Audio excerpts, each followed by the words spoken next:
découvert une histoire formidable. Connaissez-vous l'histoire du pain maudit de Pont-Saint-Esprit? Vous en avez peut-être déjà entendu parler puisque ces derniers mois l'affaire est sortie un peu dans quelques médias. Et surtout elle fait sensation parce que le mystère n'a toujours pas été expliqué. De quel mystère vais-je parler? Attendez, soyez patients, commençons l'histoire. Connaissez-vous la ville de Pont-Saint-Esprit? Moi je connaissais pas avant cette histoire, pour être franc avec vous. Il s'agit d'une petite ville du sud de la France. En 1950 il y a environ 4000 habitants. Il y avait 3 médecins, ce qui est pas beaucoup, ça fait un médecin pour 1000 personnes. Faut pas avoir une angine en même temps. C'est assez rural, ça vit essentiellement de la viticulture.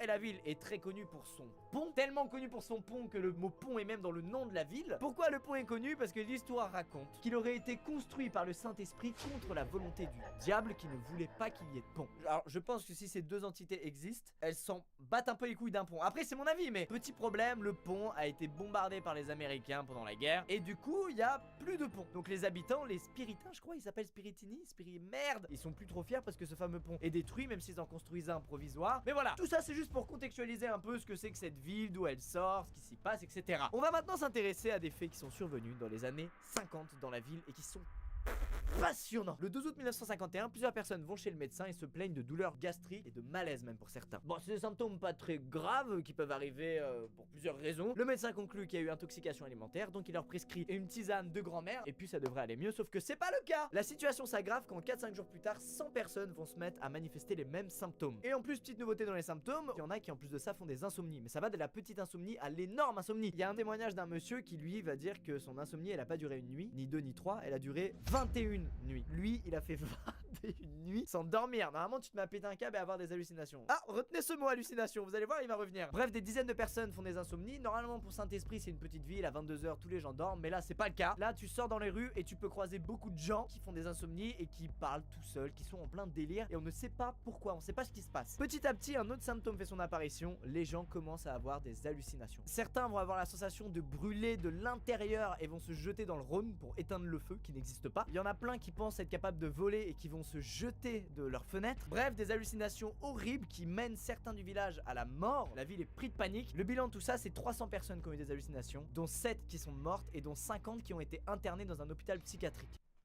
Qu'est-ce qui a causé ça? Alors face à ça, les médecins, ils perdent un peu leurs moyens, ils comprennent pas ce qui se passe. En plus, je le rappelle, ils sont que 3. L'infrastructure de Pont-Saint-Esprit, elle est clairement pas faite pour gérer 300 personnes qui font un bad trip en même temps. Cette nuit-là, les victimes, elles sont de plus en plus nombreuses et en plus, elles sont de plus en plus incontrôlables. C'est vraiment des gens qui sont dans la démence, qui délirent totalement, qui bougent dans tous les sens, qui hurlent. Et c'est là que naît le mystère de Pont-Saint-Esprit. Il y a donc une enquête qui est ouverte et la première piste qu'on a est découverte par un professeur de médecine qui était en vacances au moment des faits, qui se rend à Pont-Saint-Esprit et qui fait le rapprochement entre les symptômes des victimes et une vieille maladie qu'on surnomme le mal des ardents ou le feu Saint-Antoine, qui est une maladie qui date du Moyen-Âge et qui avait apparemment complètement disparu. Il y a d'ailleurs pas mal de tableaux qui montrent des scènes horrifiques de gens qui sont victimes de cette maladie-là. Alors le vrai nom de cette maladie, c'est pas le feu Saint-Antoine, qui est un surnom parce que les victimes de la maladie ont l'impression de brûler de l'intérieur, c'est l'ergotisme. Le responsable de l'ergotisme, c'est l'ergot du seigle, qui est un champignon qui va se mettre sur le céréal et quand tu l'ingères, tu vas avoir des symptômes très similaires à ceux qu'ont eu les habitants de la ville de Pont-Saint-Esprit le 24 août 1951. L'enquête va ensuite montrer que toutes les victimes de ces symptômes ont un point commun, elles ont acheté leur pain dans la même boulangerie. Est-ce que le pain aurait été confectionné à partir de farine contaminée par l'ergot de seigle? C'est possible, surtout vu le contexte, on vient de sortir de la seconde guerre mondiale, la France elle est en pleine famine, c'est une galère de nourrir tout le monde, donc la ressource principale c'est redevenu le pain. Cette piste de la contamination par l'ergot de seigle semble être la bonne. Le commissaire Sigaud de la police judiciaire de Montpellier est chargé de l'enquête et va donc aller vers la boulangerie qui semble avoir vendu le pain à tous ses habitants. Petit bémol, les boulangers ne choisissaient pas leur meunier, c'est-à-dire qu'ils recevaient de la farine d'un meunier qui leur était attitré, ils savaient pas d'où ça venait, donc c'est pas sa faute. Là, le commissaire Sigaud, lui, il est malin, il en a dans le ciboulot, et il va retrouver le minotier qui a confectionné cette farine, Monsieur Maillet. Il va l'interroger et bien le brusquer, à tel point que Monsieur Maillet va faire des aveux, alors qu'il a rien à se reprocher. Vous savez, les enquêtes où c'est très médiatisé, où il y a beaucoup d'enjeux, on veut absolument trouver un coupable, quitte à ce que quelqu'un fasse des aveux alors que c'est pas lui le coupable, on s'en fout. Mais il faut qu'il y ait un coupable aux yeux de la presse et de la population. Jusque là tout va bien, le mystère est résolu, sauf que un mois plus tard, l'expertise innocente Monsieur Maillet. Parce que les farines ont été analysées et il n'y a pas d'ergot de seigle dans ces dernières. Et là c'est très frustrant parce que l'affaire s'arrête là. Il y a plein de pistes mais elles mènent à rien et les habitants de Pont-Saint-Esprit n'ont pas de réponse à leurs questions, ils sont comme des cons. Étonnamment, on va pas reparler de l'affaire pendant 60 ans. C'est seulement en 2010 que quelqu'un va reparler de l'affaire et c'est pas un français, c'est un américain qui s'appelle Hank Albarelli et qui enquête à ce moment-là sur la mort dans les années 50 d'un biochimiste de la CIA, Frank Olson. Alors là vous allez me dire mais où est le rapport Lucas? On comprend plus là, on sait plus. Attendez, ça arrive. Patience. Frank Olson, qui bosse pour la CIA, est un spécialiste des drogues dures et il mène de nombreuses expériences pour étudier leurs effets dans le but d'en tirer profit. Et comme par hasard, Frank s'est rendu en France quelques mois avant la tragédie de Pont-Saint-Esprit. Peu de temps après son passage en France, Frank entre dans une énorme dépression et il répète à sa femme qu'il a commis une terrible erreur et il décède dans les années 1953 sans qu'on sache ce qu'il voulait dire par j'ai commis une terrible erreur. Peut-être empoisonner un village qui n'a rien demandé, Frank. Hank, qui je le rappelle enquête du coup sur la mort de Frank, va faire un rapprochement. Et si la CIA avait pulvérisé du LSD sur le pain de Pont-Saint-Esprit dans le but d'en étudier les effets à grande échelle? Je sais ce que vous pensez. Pour le moment ça vous paraît débile et inconcevable. Mais attendez,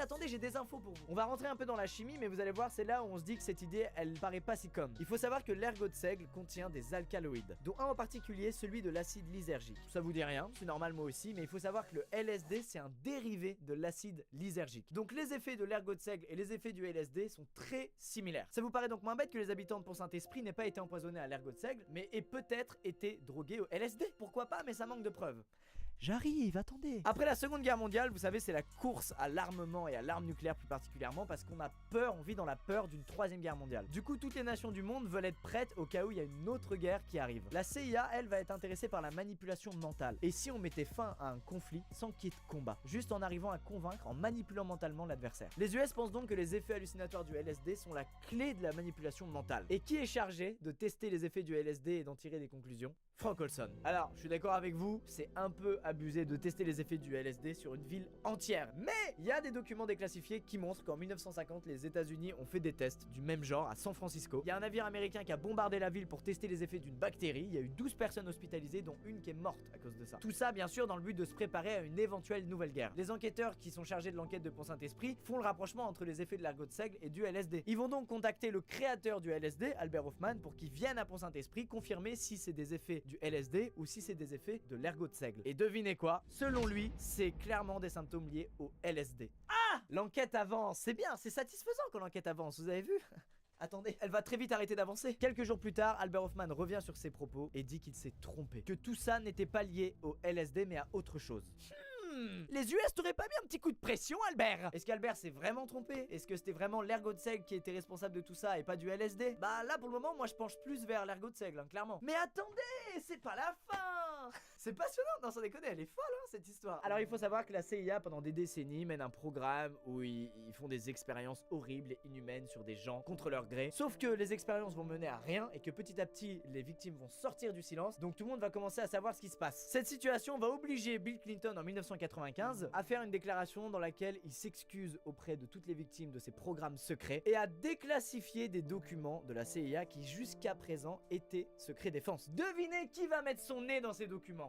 Hank! Et bah oui, ça va peut-être l'aider à comprendre comment Frank Olson est mort. Hank trouve un document sur lequel on trouve et le nom de Frank Olson, et dans ce document, 2 paragraphes parlent des événements tragiques de 1951 de Pont-Saint-Esprit. Et tous les paragraphes suivants sont eux grimés de noir pour qu'on ne puisse pas les lire. Merde! Alors, est-ce que c'est un hasard ou pas qu'un document parle et de Frank qui étudie les effets du LSD et de la ville de Pont-Saint-Esprit? Bah on sait pas. Peut-être que Frank a tout simplement été au courant de ce qui s'est passé à Pont-Saint-Esprit et a étudié tout ça en se disant c'est du LSD qui a causé ça, on va quand même regarder les effets que ça a eu, même si ce n'est pas lui qui a donné le LSD à Pont-Saint-Esprit. Petite cerise sur le gâteau, Hank va trouver un autre document dans lequel un employé du laboratoire Sandoz, le laboratoire pour lequel travaille Albert Hofmann qui a découvert le LSD, échange avec un agent secret américain, et dans ce document, le dirigeant du laboratoire aurait avoué que les événements tragiques de Pont-Saint-Esprit ne seraient pas liés à l'ergot de seigle mais bel et bien au LSD. Fake ou pas fake, on ne saura jamais.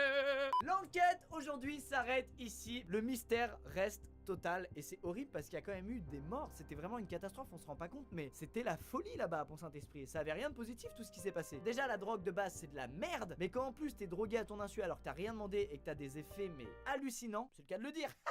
Est-ce l'ergot de seigle? Est-ce les Américains qui testaient les effets du LSD à grande échelle? On ne sait pas. On a le cul entre deux chaises, comme ceci, et puis on ne sait pas vers laquelle aller. Hop là, c'est hier. Non, je sais, comme moi, vous avez envie d'aller vers la théorie la plus abusée, la plus scandaleuse. C'est notre cerveau d'humain hein, qui nous fait ça. Mais il faut rester objectif. En tout cas, j'espère que vous aurez bientôt compris à l'histoire, que j'ai apporté des précisions à ceux qui étaient déjà au courant de l'affaire, mais qui n'avaient pas tous les infos. En tout cas, j'espère que ça vous a plu cette histoire. N'hésitez pas à aimer la vidéo si c'est le cas. C'est ni un thread, ni un truc. Là, j'ai tenté, voilà, de raconter une histoire mystérieuse.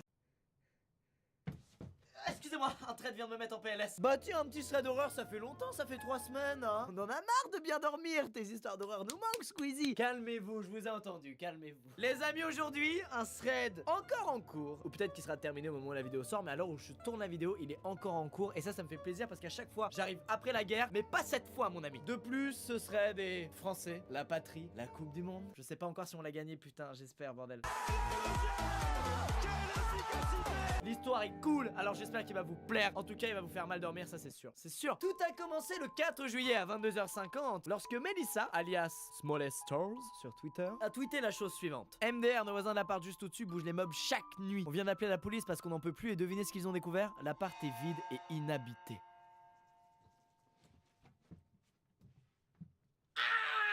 Mec, juste le début, il est fou, c'est incroyable comme brief. Melissa nous informe avoir aménagé dans cet appartement il y a environ 5 mois. Elle donne des caractéristiques techniques, elle nous dit que c'est un petit immeuble de 4 étages, qu'elle habite au 3e et que le 4e étage contient un seul unique appartement qui est plus grand du coup que ceux des autres étages. Elle précise qu'elle a toujours pensé qu'il était habité parce que régulièrement elle entend des bruits de meubles qui bougent. Et j'avoue, pour avoir habité en appartement, c'est crédible. C'est vrai qu'il est fréquent d'entendre beaucoup de bruit venant du dessus puisque ton plafond c'est le sol de tes voisins. Quand un truc tombe, bah ça fait un bruit du coup dans ton appart, enfin bref. Melissa nous explique qu'elle est jamais montée se plaindre parce que elle est très timide de nature et c'est vrai, j'avoue mec, même moi quand il y a du bruit je déteste devoir aller toquer ou dire un truc, c'est je me sens mal, j'aime pas faire ça. Melissa décide ensuite de partir en vacances avec ses amis. Bah oui, quelle bonne idée, en Auvergne. Ah, une moins bonne idée, tiens donc. Oh, c'est faux, on se calme les Auvergnats. Les vacances se terminent, Melissa rentre et elle décide d'inviter ses amis à dormir chez elle parce que voilà, un petit peu de nostalgie, c'est la fin des vacances, ils voulaient prolonger un peu le truc. Mais problème, au moment de dormir, des bruits venant du plafond, comme des meubles qui sont déplacés dans l'appartement du dessus. Alors ses amis commencent à se plaindre et Melissa leur explique que ça fait pas mal de temps que c'est comme ça et qu'ils vont devoir faire avec s'ils veulent dormir. Ils vont alors conseiller à Melissa d'appeler la police pour enquêter sur ce truc au cas où il se passe des choses pas nettes au-dessus de chez elle. Genre quelqu'un qui traîne un cadavre sur le sol par exemple. Je dis ça, je dis rien. La police arrive, Melissa les amène devant la porte de l'appartement du 4e. Les policiers parviennent facilement à ouvrir la porte puisqu'elle n'était pas fermée à clé. Et ils tombent sur un appartement complètement vide avec ni meuble ni quelqu'un à l'intérieur. Les policiers vont alors quitter les lieux en expliquant à Melissa qu'il n'y a rien dans l'appart du dessus et en étant un peu vénère parce qu'ils pensent que Melissa et ses amis leur ont fait une mauvaise blague. Elle donne rendez-vous aux gens le soir pour les tenir au courant de s'il y a des bruits et elle dit qu'elle en touchera un mot au propriétaire pour voir s'il sait quelque chose là-dessus. À partir de là, Melissa va pas donner de nouvelles le soir, donc on suppose qu'il n'y a pas eu de bruit, mais elle va donner des nouvelles en début d'après-midi le 7 juillet, le lendemain à 14h. Sa voisine s'est évanouie dans les escaliers de l'immeuble. Elle nous explique qu'elle a juste voulu partir faire un tour et qu'elle a vu le camion de pompiers devant l'immeuble avec un petit amas de voisins autour. Melissa pense que c'est un truc assez grave, puis 20 minutes plus tard elle tweet qu'en fait elle a rien de grave, tout va bien. C'est juste ces histoires de bruit alors que l'appart est vide qui travaille sur son cerveau et elle se met à imaginer des trucs alors qu'il n'y a rien. Un peu plus tard dans l'après-midi, bonne nouvelle, Melissa nous dit qu'elle a appelé le propriétaire de l'appartement du dessus. Magnifique! Ce dernier a apparemment bien réagi, a pris le truc au sérieux et a promis à Melissa d'aller faire un tour pour voir s'il n'y a pas de squatter, mais comme il ferme tout le temps l'appart, ça l'étonnerait beaucoup. Mais c'est pas ce que les policiers ont dit! L'appartement n'était pas fermé quand ils sont rentrés dans ce dernier. Alors est-ce que, comme c'est régulièrement le cas, c'est des squatteurs qui viennent la nuit pour dormir dans l'appartement? On veut savoir. Melissa nous dit ensuite qu'une amie va venir dormir chez elle le soir et que si elle entend de nouveau des bruits, elle montera au 4e étage voir ce qui se passe de ses propres yeux. Melissa, respect, perso, jamais j'y vais. Et devinez quoi? Le soir même à minuit 4, qui c'est qui fait un tweet? C'est Melissa. Il vient de se passer un truc très très flippant là par contre. Oh putain. Melissa et son amie commencent à entendre des bruits venir de l'appartement du dessus. Elle nous dit alors qu'à ce moment-là, il y a eu un énorme bruit et que ça a jamais été aussi fort.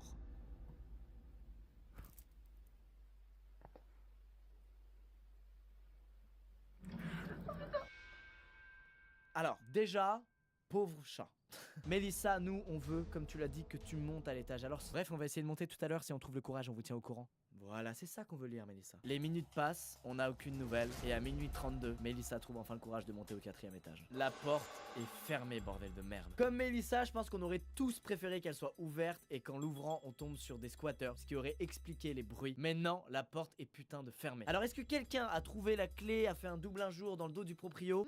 On sait pas, putain. Sur Twitter, les gens deviennent fous. Ils veulent absolument savoir ce que c'est que ces putains de bruits. Alors, ils vont émettre plusieurs hypothèses qui, effectivement, sont plausibles. Une fenêtre cassée? Bah oui, avec le vent, effectivement, ça pourrait faire claquer la fenêtre ou un truc du genre. Des animaux coincés, ça arrive très souvent, bien plus qu'on ne le pense. Des oiseaux qui sont coincés dans le toit ou des rats qui sont dans les murs. Bref, il y a des tas d'animaux qui peuvent faire du bruit en fait dans un immeuble en réalité. Ou les canalisations. Effectivement, si Plancton prépare un mauvais coup dans les canalisations, ça s'entendrait. Et le lendemain matin, Melissa va appeler son proprio pour lui expliquer que les bruits continuent d'être là. Pour lui demander de vérifier ces fameuses hypothèses ou de lui donner une clé pour qu'elle vérifie par elle-même. Et bim, le proprio le prend très mal parce qu'il croit que Melissa veut juste gratter une clé de l'appart pour faire des fêtes dedans.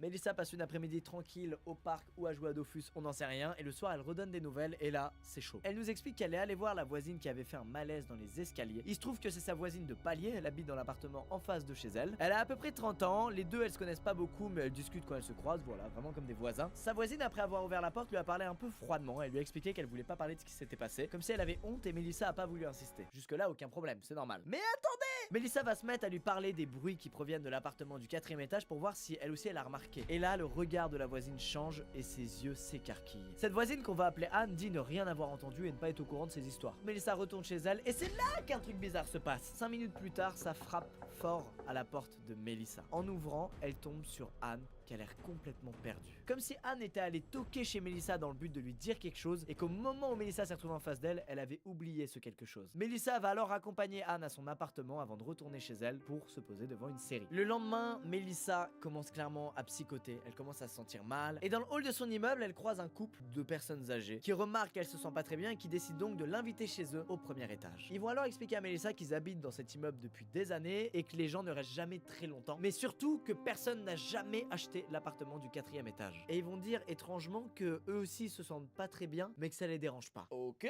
Mais mec, si tu sens que tu te sens pas bien dans l'endroit où tu vis, t'es censé te casser gros. Du moins si t'en as les moyens. Puis elle rentre chez elle en se sentant bien et elle a pas de nouvelles jusqu'au lendemain. Mélissa va toquer à la porte de Anne parce qu'elle a pas eu de nouvelles de cette dernière depuis qu'elle est venue toquer chez elle pour rien lui dire. Anne ouvre la porte et là commence une discussion un peu à sens unique. Il y a juste Mélissa qui va parler et Anne va faire uniquement des réponses fermées comme si elle était dérangée par la présence de Mélissa. C'est un peu comme si Anne avait deux personnalités et que l'une de ces deux personnalités voulait vraiment pas voir Mélissa et que quand l'autre personnalité fait un pas vers Mélissa, c'est la deuxième qui prend le dessus, empêchant la première d'envoyer un SOS finalement. Mélissa rentre chez elle, quelques minutes plus tard, quelqu'un toque à sa porte. Elle toque apparemment depuis un moment, donc Mélissa décide de prendre une vidéo et de nous montrer. Elle va ensuite filmer à travers l'œillet de la porte et deviner qui c'est. Anne, qu'elle a vu seulement quelques minutes plus tôt. Mélissa se chie littéralement dessus et décide de ne pas lui ouvrir, ce que j'aurais aussi fait. Clairement. Et elle nous dit seulement 10 minutes plus tard que Anne a enfin bougé du palier. Alléluia. Le lendemain, elle s'en veut, elle décide d'aller toquer chez Anne pour lui demander pourquoi Anne a toqué chez elle la veille au soir. Et en ouvrant la porte, Anne ne comprend pas. Elle lui dit ne jamais être allée toquer chez elle la veille au soir. Très bizarre comme comportement. Mélissa, dont je viens de dire le nom pour la 61e fois dans cette vidéo, je m'excuse, va alors retourner voir les petits vieux du premier étage qui sont les seules personnes qui ont été cool avec elle depuis qu'elle vit ce cauchemar. Sauf que cette fois, ça va pas se passer comme prévu. Les deux personnes âgées vont dire à Mélissa qu'ils la trouvent très intrusive, qu'elle ferait mieux d'arrêter de se mêler de cette histoire. C'est la première fois qu'ils sont froids avec elle. Le lendemain, à savoir aujourd'hui, au moment où je tourne cette vidéo, Mélissa a tweeté il y a 6 heures. Ce qui est bien, c'est qu'au moins ça ne rentre pas dans mon appart pour l'instant. Elle est donc convaincue qu'il se passe définitivement un truc pas normal dans son immeuble. Et son dernier tweet au moment où je fais cette vidéo est le suivant: beaucoup de voisins sont partis en vacances, le courrier s'accumule dans certaines boîtes aux lettres. Si je me retrouve seul dans l'immeuble, je vais péter les plombs.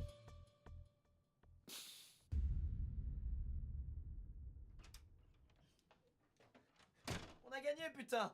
Les amis, 2 jours ont passé depuis la fin du thread, au moment où j'avais tourné la première partie de la vidéo. Il s'est passé pas mal de trucs autour de cet immeuble de Mélissa et de cet appartement. Laissez-moi vous raconter. Mélissa entend des bruits qui viennent du hall de l'immeuble. Elle décide alors pour se rassurer de lancer un live et d'aller voir ce qui se passe dans le hall en direct. Le live n'a pas duré très longtemps parce qu'un truc imprévu s'est passé. La putain de voisine étrange de Mélissa s'est ramenée à ce moment-là, donc on comprend qu'elle a eu un peu peur. Sauf que le temps passe et la voisine ne bouge pas de cet endroit. Mélissa décide alors de retourner dans son appartement et de pas chercher à comprendre ce qui se passe, de pas aller lui parler parce que là c'est chelou et flippant quand même. Elle va ensuite faire une petite crise de nerfs et décider d'ouvrir sa fenêtre pour prendre l'air. Il est 3h30 du matin et Mélissa voit que l'appartement de ses voisins âgés du premier étage est allumé. Sauf qu'elle ne voit pas 2 ombres, elle voit 3 ou 4 ombres. Ses voisins étant des personnes âgées, autour de 70 ans, elle trouve ça étrange qu'ils fassent la fête à 3h30 du matin avec des amis. Mélissa va ensuite acheter un bouquin dont elle ne donne pas le nom, mais dont des passages lui font penser à sa situation. On peut entre autres y lire: une entité ou un esprit, que l'on appelle aussi fantôme, peut se fixer dans les murs d'une maison ou de tout autre lieu et pollue la vie des personnes qui les fréquentent. Cet esprit va déranger ou terroriser les vivants par des bruits divers, portes qui claquent, fenêtres qui s'ouvrent sans raison. Le livre va ensuite donner les symptômes qui permettent d'identifier une attaque paranormale. Une attaque paranormale détourne assurément la victime de la réalité en la plongeant dans une grande confusion mentale, des pensées négatives, des obsessions, voire des passages amnésiques. En conséquence, celle-ci peut se livrer à des actes de violence sur elle-même ou sur autrui. Comme elle a perdu son libre arbitre, elle va agir ou parler contre sa volonté, parfois dans des langues inconnues. Elle n'a plus de contrôle sur elle-même. C'est le démon qui agit et parle à travers elle. Alors est-ce que la voisine de palier de Mélissa ou les petits vieux du premier étage sont victimes d'une attaque paranormale?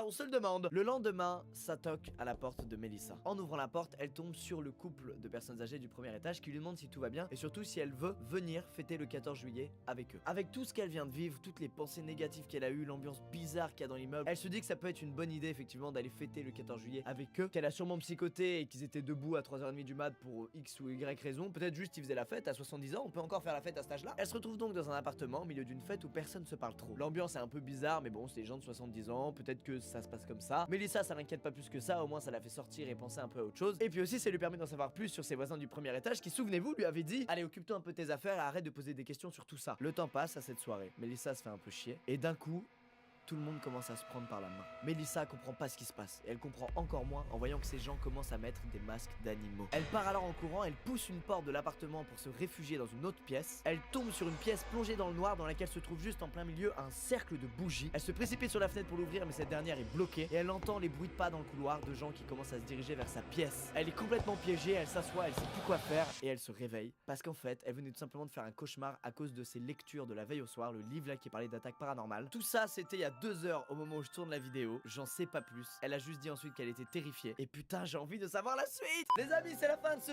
thread. N'hésitez pas à l'aimer s'il vous a plu. Bien évidemment, tout ça est une histoire inventée de toutes pièces. Les amis, aujourd'hui, on va parler d'un qui est vraiment révolutionnaire. Alors il est très vieux celui-là, mais mec, il m'avait choqué sa mère quand il est sorti. En fait, pour ceux qui se demandent, j'ai eu une période où j'étais fasciné par le paranormal. Ça me fascinait. Je prenais tout mais sans esprit critique. Tout ce qu'on disait, je croyais, je faisais ouais, un fantôme, ouais. Il a fait voler ton bol à travers la pièce, ouais. J'étais vraiment crédule comme on dit. Mais aujourd'hui c'est fini, regardez la preuve. Le mec refuse d'évoluer sur ça, c'est incroyable. Il s'agit d'un thread, non pas sur Twitter, mais sur Reddit. Pour ceux qui connaissent pas, Reddit c'est un site extrêmement cool. On peut parler de trucs qu'on aime, on peut voter pour ce qui est le mieux. Enfin bref, pire résumé de Reddit, mais yes, vous allez là-dessus et ça marche bien aussi. Alors j'espère que tout le monde n'a pas suivi ce truc là à l'époque, sinon la vidéo sert à rien. Ou au pire, on va le revivre ensemble. Moi là, je viens de le relire et je l'ai revécu le truc vraiment comme la première fois que je l'ai lu, c'est génial. Aujourd'hui, je vais vous raconter l'histoire d'un type qui s'appelle Nathan et qui a publié il y a 3 ans un gros thread sur Reddit. Nathan commence son thread en disant qu'il vient de recevoir un autre message, on sait pas de quoi il parle, que ce message là est pire que les autres et que là, il a besoin de catalyser tout ça dans un thread. Mais de quoi parle-t-il? Nathan nous explique que sa copine est morte le 7 août 2012 dans un accident de voiture alors qu'elle revenait du travail. Plus précisément, il y a une voiture qui a grillé un feu rouge à un carrefour et qui est rentrée dans la voiture de sa copine et sa copine est décédée dans les minutes qui ont suivi l'accident. C'est tragique. Nathan nous dit qu'au moment de l'accident, ça faisait presque 5 ans qu'ils étaient ensemble, que lui il pensait à se marier avec elle mais elle était pas très chaude, c'était pas trop son délire. Mais Nathan nous dit que si le mariage c'était son délire, il l'aurait épousée au bout de 3 mois de relation, il était fou amoureux d'elle. Nathan prend le temps de nous dire que c'était une fille géniale, qu'elle aimait toucher à tout, qu'elle adorait aussi bien le camping que la technologie, qu'elle a toujours senti la cannelle. Il donne plein de détails comme ça mais en fait il nous dit qu'il a besoin de nous décrire la personne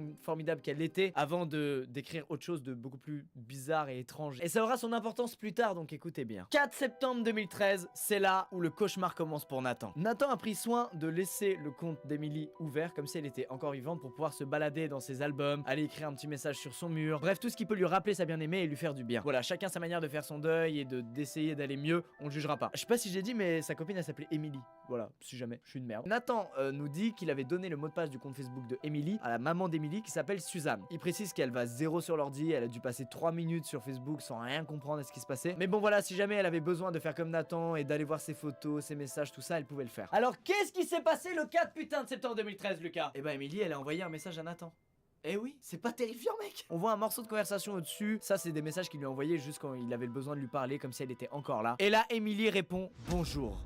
Oh putain. Ce à quoi Nathan répond, Suzanne, vous êtes sur le compte d'Emily. Il a filé les comptes à Suzanne, la maman d'Emily. Il se dit que c'est sûrement elle et qu'elle a oublié de se déco et de se reco sur son compte. Elle connaît pas trop la technologie. Et il a raison, il rationalise, il a raison. Mais ce qui se passe, c'est que c'est peut-être vraiment Emily. Ok, on continue. Ah là, je sais que là, vous commencez à vous dire, oh, ça commence à être intéressant cette histoire. Nathan se précipite alors sur son téléphone pour appeler Suzanne et lui demander si c'est elle qui s'est connectée au compte de sa fille. Et Suzanne lui dit qu'elle ne s'y est pas connectée depuis la semaine où sa fille est décédée. C'est chaud, mec. Nathan se dit alors qu'Emily connaissait beaucoup de monde et que c'est sûrement l'un de ses pseudo-amis qui connaît un peu le game de la technologie et qui a récupéré son mot de passe, qui veut juste le baiser de la pire façon et lui faire du mal pour rien. Le 16 novembre, donc 2 mois après le premier message, Emily lui envoie un nouveau message. Allons se balader sur le sentier ce dimanche. Nathan a pris soin de flouter le sentier en question pour pas que les gens y aillent ou qu'ils retrouvent vers où ils habitent. Bref, il a raison, il se protège. Et en voyant ça, Nathan il remarque un truc, c'est que c'est des messages que Emily a vraiment envoyés de son vivant des mois auparavant. Il se rend compte qu'en gros, l'usurpateur d'identité qui est sur ce putain de compte, il s'amuse à remonter la conversation et à remettre des messages qu'elle a vraiment envoyés de son vivant à Nathan. C'est horrible. Nathan répond alors: bon bordel, t'es qui? Ce à quoi Emily répond: les roues du bus. Ce message est chelou, mais Nathan nous précise qu'en fait ça vient d'une discussion qu'il y a eu entre lui et Emily beaucoup plus tôt, quand ils étaient en train de planifier un road trip qui n'a jamais eu lieu parce qu'elle est décédée avant malheureusement, et en gros ils s'envoyaient des musiques à télécharger pour les mettre dans la voiture pendant le road trip. Nathan demande alors à la fausse Emily de dire qui c'est qui fait ça, et la personne en face ne répond pas pendant plusieurs mois. Vous imaginez, il y a quelqu'un, tous les 2 mois il t'envoie 1 ou 2 messages avec le compte d'une personne qui est décédée et que t'apprécies énormément, et tu sais pas qui c'est. 3 mois plus tard, en février 2014, Nathan il va sur Facebook, et qu'est-ce qu'il voit? Il voit que Emily s'est taguée sur des photos de lui, et en arrivant sur la photo il s'aperçoit que le tag est là où elle se trouvait quand elle était encore vivante et qu'ils étaient ensemble à l'appartement même. Donc c'est hyper glauque, et là Nathan il se dit putain, qu'est-ce que c'est que cette merde là, ça devient vraiment glauque. Là on est plus sur une simple blague de quelqu'un qui se connecte sur le compte de la personne pour t'envoyer des messages, qui est déjà très chaud à faire quand même, faut vraiment être taré. À partir de là, Nathan il a une réaction très humaine, il nous dit qu'il dort presque plus la nuit, il est hyper en colère parce qu'il sait toujours pas qui fait ça et dans quel but, et ça le rend ouf parce que c'est abusé de faire ça. Ce truc là, ça a déclenché un autre problème, c'est que les amis d'Emily ont vu qu'elle se taguait sur des photos de Nathan. Une partie d'entre eux ont simplement pensé qu'il s'agissait d'un bug informatique, comme il y en a tout le temps sur tous les sites du monde, ça peut arriver. Mais le problème c'est qu'une autre partie des amis ont pensé que c'était Nathan qui était en train de péter un câble, de tomber dans la folie, et qui se connectait sur le compte de sa copine pour la taguer sur des photos de lui. Il a donc perdu des potes qui trouvaient ça horrible qu'il fasse ça, alors qu'il a jamais fait ça. Mais c'est horrible, vous vous rendez compte, déjà tu vis le truc, tu prends cher dans la gueule, et en plus tu perds des potes qui te prennent pour un putain de psychopathe, c'est l'enfer. 1 mois plus tard, Emily continue à être taguée sur des photos de Nathan, et Nathan décide d'envoyer un message à ce qu'il suppose être le hacker d'Emily. Dans son désespoir, il lui dit: mec, pourquoi tu fais ça, pourquoi tu continues de la taguer? Voilà, pour faire réagir, lui montrer que c'est juste triste de faire ça et ça lui fait beaucoup de mal et c'est débile. 10 jours plus tard, Nathan reçoit de nouveaux messages. Elle lui envoie plusieurs bonjours parce qu'il répond pas au tac au tac. Nathan lui dit que c'est vraiment dévastateur, qu'il comprend pas pourquoi cette personne prend du plaisir à faire ça. Et là, Emily lui répond un truc un peu bizarre. Elle lui dit: OMG, des bougies parfumées à la cannelle. Et on se souvient ce que Nathan a dit au début, qu'elle sentait beaucoup la cannelle. Nathan, sous la colère, lui dit d'aller en enfer. Et Emily répond: pourquoi tu fais ça? Parallèlement à ça, Nathan il allait sur des forums techniques pour trouver comment traquer quelqu'un qui se connecte à un compte Facebook, le retrouver avec l'adresse IP. Il a même essayé de contacter Facebook, bref, il cherchait un moyen de trouver qui était derrière ce putain de compte. Facebook lui a fait ses retours, et en fait les connexions ont lieu sur son PC ou celui de Suzanne ou celui de son bureau, bref, que des PC à lui en fait, où il y a que lui qui a accès, donc il comprend pas. Il reçoit une nouvelle vague de messages d'Emily, il répond: je sais pas ce qui se passe, je sais pas pourquoi tu continues à faire ça, s'il te plaît arrête. Et c'est là où Emily va lui répondre un truc qui va définitivement faire flipper Nathan, où pour une fois il va commencer à se dire: putain, c'est bizarre, là on dirait vraiment que c'est Emily qui a le compte et pas un usurpateur. Emily va réutiliser les mots qu'il vient de dire: s'il te plaît arrête, je ne sais pas ce qui se passe, Nathan, je ne sais pas ce qui se passe. Comme si c'était pile les phrases qui manquaient à Emily pour pouvoir dire à Nathan qu'elle comprend pas ce qui se passe, ce qu'elle ressent là, c'est trop bizarre. Une semaine plus tard, Emily lui envoie les messages les plus flippants qu'elle ait pu lui envoyer dans cette conversation, et ça me fout le cafard mon gars. À partir de là ça part en couille. Elle lui envoie aïe avec une étoile, donc probablement un message de Nathan ou d'Emily qui s'est corrigé, puis -12, -15, puis elle utilise une phrase que l'un des deux s'était envoyé auparavant comme d'habitude: mon pull est dans le sèche-linge et il fait très froid dehors, vraiment froid dehors, froid,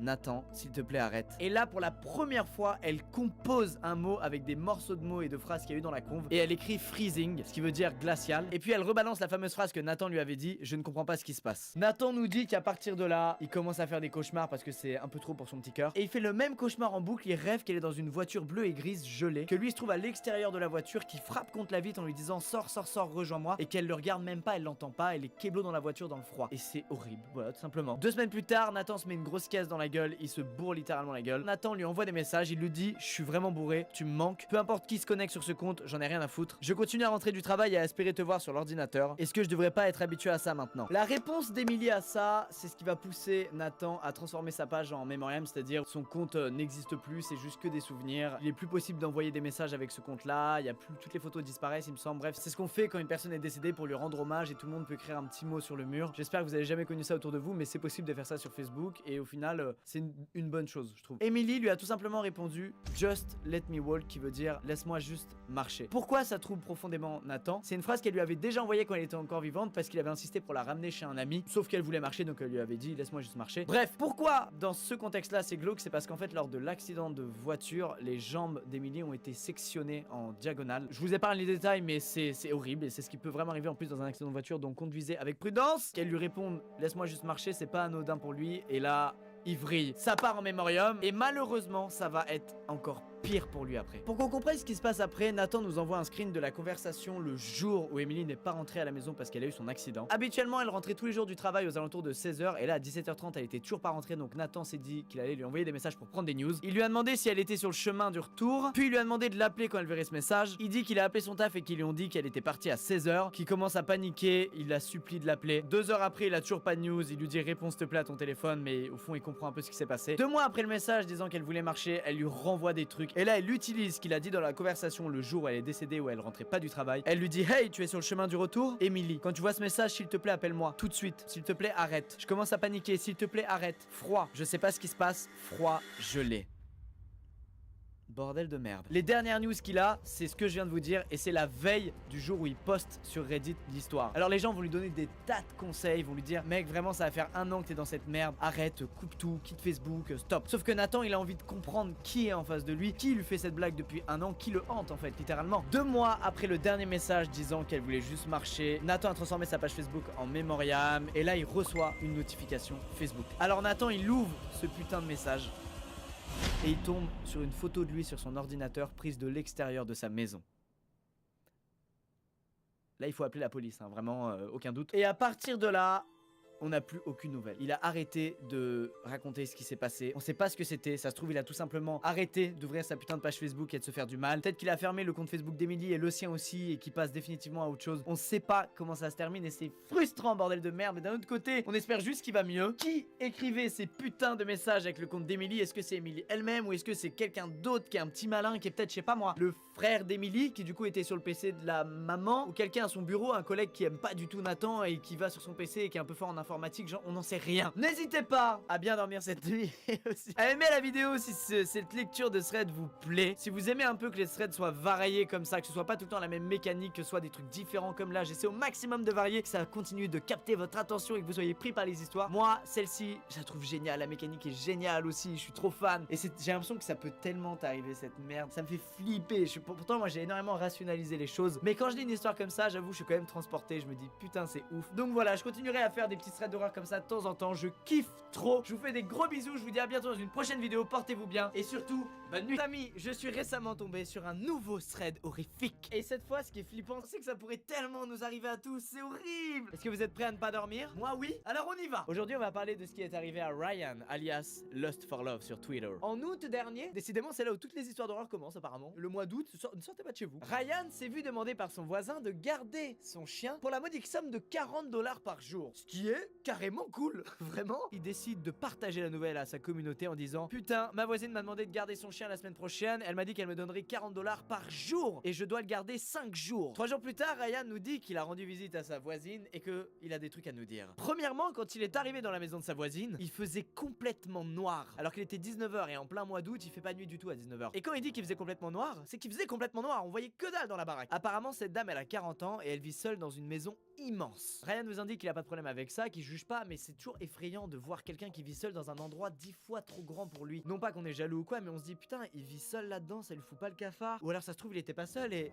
sa famille est morte. Il nous dit ensuite qu'il était un peu en flip parce qu'elle parlait d'une manière bizarre et dès qu'elle parlait, elle avait besoin de toucher des parties de son corps à Ryan. Très bizarre, très tactile la dame. Ryan nous cache pas qu'il passe un très mauvais moment quand il la rencontre, mais il se dit bah les couilles, c'est que pour 5 jours et je vais me faire de l'argent, allez on y va. La dame finit donc enfin par l'amener dans une pièce sombre dans laquelle se trouve le chien dans une petite cage. La dame lui dit alors de le garder dans la cage quand il s'en occupe et de le laisser sortir uniquement quand il a besoin de faire pipi. Et il se dit mais qu'est-ce que c'est que ce bordel? Un chien il est pas fait pour être en cage dans une pièce sombre et humide. Tu le laisses gambader dans ton jardin, tu sais pas, un chien c'est un être vivant comme nous, il a besoin de kiffer sa vie un peu. Ouais, je passe un message, ouais ok. Alors il continue de parler et la dame lui dit qu'elle a déjà dû faire appel à des gens pour s'occuper de son chien mais que certains d'entre eux l'ont empoisonné et elle a donc dû s'occuper de leur cas. Des gens qui ont empoisonné son chien. Qu'est-ce que tu veux dire par là? À ce moment-là, Ryan se dit qu'il va laisser le boulot à quelqu'un d'autre, que c'est beaucoup trop glauque, beaucoup trop bizarre l'ambiance dans cette maison, comment elle est cette dame. Et puis au final, il pense à l'argent, il se dit franchement il y en a que pour 5 jours, je vais m'occuper d'un chien qu'elle traite probablement comme une merde. Une fois le boulot terminé, je la reverrai plus jamais de ma vie, bah les couilles, allez j'y vais. Ryan rentre chez lui, on est le 15 août et il commence à garder le chien le 16 août. Donc le lendemain. Et il nous fait une petite blague et nous dit de pas nous inquiéter, qu'il réussira à trouver où elle cache les cadavres des gens qu'elle a tués. Bonne blague Ryan, bonne blague. Attends donc de passer la nuit seul dans cette maison. Nous sommes le 16 août, Ryan va chez sa voisine et il nous met ensuite une petite vidéo de lui qui marche dans la maison et effectivement cette putain de maison elle fout le cafard mec. Quel cauchemar, putain. On croirait la maison dans Resident Evil 7, tu sais, où il se trouve au milieu d'une famille glauque, quoi. Je suis sûr c'est cette maison là en fait qu'il y a dans le jeu. On va pas se mytho, c'est aussi la manière dont c'est filmé. Il est avec son téléphone en mode flash, ça rend tout glauque. Bref, il fait un petit tour dans les chambres, voir s'il y a personne. Il prend des petites photos pour nous montrer. Mais il met une vidéo d'un truc qui retient quand même son attention parce que c'est extrêmement glauque.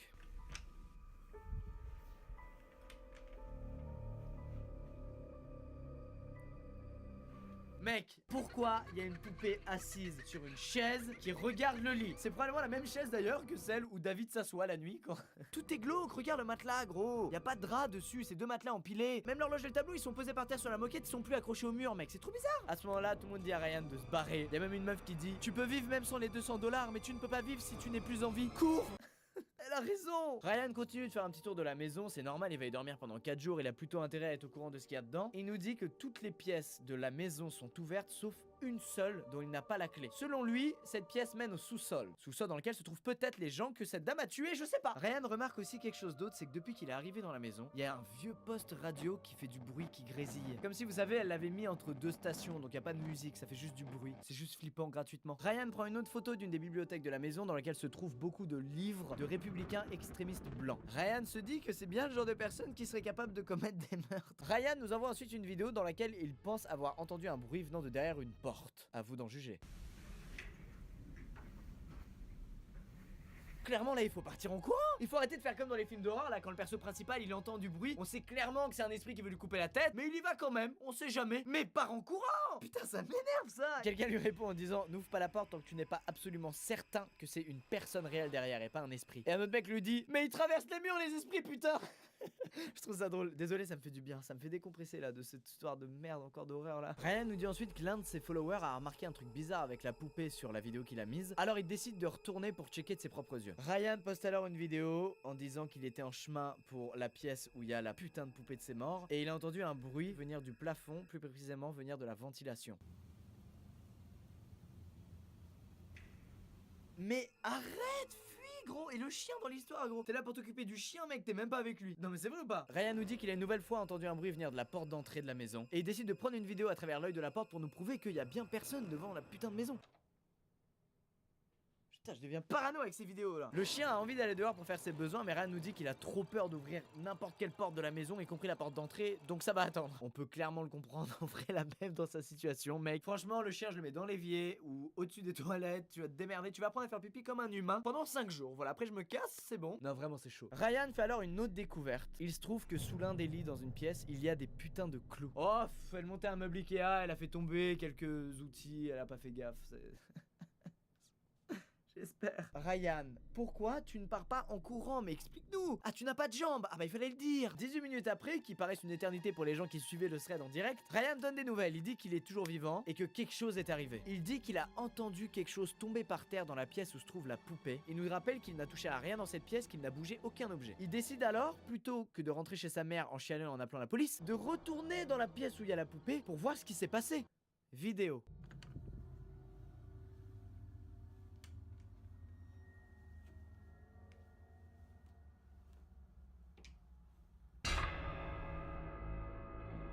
Vous l'avez vu ou pas? Regardez bien par rapport à la vidéo qu'on a vue tout à l'heure, un truc a changé. La tête de la poupée a bougé.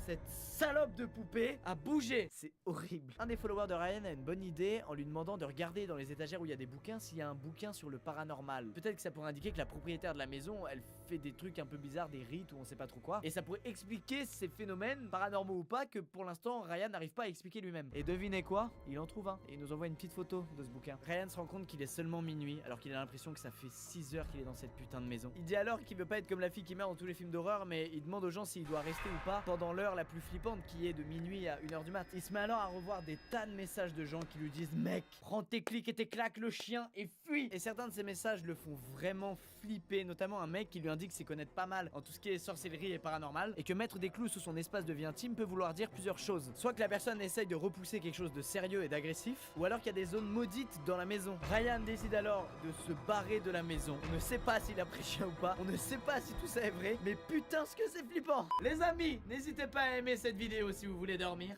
Je suis un escroc. Je trouve ce thread génial parce que ça peut tellement nous arriver de les jobs d'été où tu dois garder un enfant, tu dois garder un chien, bref tu dois aller dans un autre autre endroit, une autre maison, et tu découvres les lieux, et tu découvres avec les lieux des trucs qui sont un peu bizarres, qui font que t'es pas très serein quand même. Et puis tout part en vrille, et en plus à cela s'ajoute la paranoïa, et c'est terrible quoi. Dans ces situations, tu deviens parano de fou, mec. T'as plus aucune objectivité, pour toi tout te veut du mal et tout est vilain. J'espère que ça vous aura plu, c'est un peu différent des 2 threads qu'on avait déjà fait, mais j'aime bien varier un petit peu les plaisirs, si je puis dire. Dans celui-là, ce que j'aime bien, c'est qu'on n'a pas la fin, le mec est pas allé jusqu'au bout, il est pas resté, et c'est cool. Il a pas été le personnage héroïque d'un film d'horreur qui est con et qui meurt. Ça fait plaisir, on peut être que content pour Ryan. Selon vous, qu'est-ce qu'il y avait dans cette putain de maison, mec? Moi, je trouve juste que l'histoire de la poupée, c'est trop flippant. Ryan, il a jamais dit si tout ça était fake ou pas, mais en tout cas, ça a l'air tellement vrai, ça a l'air encore plus vrai que les 2 autres threads, je trouve, c'est horrible. Du coup, c'est un peu moins flippant, mais comme ça a l'air grave vrai, bah c'est plus flippant en fait au final. Voilà, je suis en PLS, comme à chaque fin de vidéo comme ça. Au moins, il est 18 h, il fait bien jour, c'est bon, je suis bien. On est loin de l'orage et de la nuit de la dernière fois. Et bah, je vous fais des bisous et qu'est-ce que je vous souhaite? La bonne nuit. Allez, ciao!